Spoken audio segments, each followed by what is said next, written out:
ব্যথা, মনে হয় দাঁতটা তুলতে হবে। আমার খুব ভয় করছে জানিস।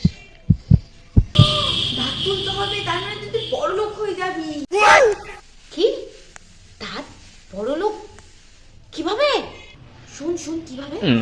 আমার মা বলেছিল যদি দাঁত উঠে যায় তাহলে বালিশের তলায় দাঁতটাকে রেখে দিতে, রাতের বেলায় ইঁদুর এসে ওই দাঁতটাকে নিয়ে গিয়ে সোনার কয়েন রেখে যায়। তাহলে তো আমি এক্ষুনি দাঁতটা তুলবো।